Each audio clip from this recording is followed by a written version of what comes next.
RAB forces প্রতিষ্ঠালগ্ন হতে অন্যান্য অপরাধীদের গ্রেপ্তারের পাশাপাশি এ পর্যন্ত অপহরণের শিকার 1542 জন পুরুষ, 1739 জন নারী ও 770 জন শিশুসহ সর্বমোট 4051 জন অপহরণের শিকার ব্যক্তিকে উদ্ধার করে তাদের পরিবারের নিকট ফিরিয়ে দিয়ে মানবতার উজ্জ্বল দৃষ্টান্ত স্থাপন করেছে।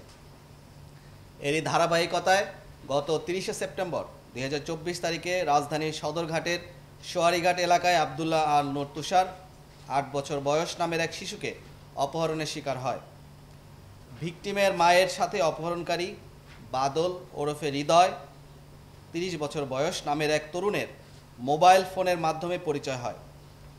পরিচয়ের সুবাদে ঘটনার দিন ভিকটিমকে নিয়ে ভিকটিমের মা সদরঘাটের সোয়ারিঘাট এলাকায় বাদলের সাথে দেখা করতে যায়। পরবর্তীতে অপহরণকারী বাদল অপহৃত ভিকটিম তুষারকে চিপস কিনে দেওয়ার নাম করে বর্ণিত স্থান হতে কৌশলে অপহরণ করে। ভিকটিমের মা সদরঘাটের সোয়ারিঘাট ও এর আশেপাশের বিভিন্ন জায়গায় খোঁজাখুঁজি করে না পেয়ে ডিএমপি থানার কোটালী থানায় একটি সাধারণ ডায়েরি করেন।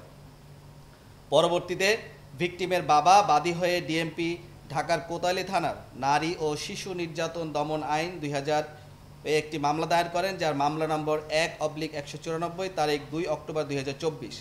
পরবর্তীতে 2 অক্টোবর 2024 তারিখ অজ্ঞাত এক ব্যক্তি ভিকটিমের মাকে ফোন করে মুক্তিপণ 2 লক্ষ টাকা দাবি করে। মুক্তিপণের টাকা না দিলে ভিকটিমকে প্রাণনাশের হুমকি প্রদান করে। পরবর্তীতে ভিকটিম পরিবারের মোবাইল ব্যাংকিংয়ের মাধ্যমে অপহরণকারীর 6000 টাকা প্রদান করে।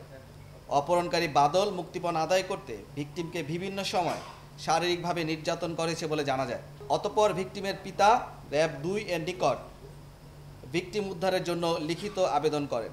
উক্ত আবেদনের প্রেক্ষিতে অপহৃত ভিকটিমকে দ্রুততম সময়ের মধ্যে উদ্ধার ও অপহরণকারী গ্রেফতারের লক্ষ্যে র্যাব গোয়েন্দা নজরদারি বৃদ্ধি করে।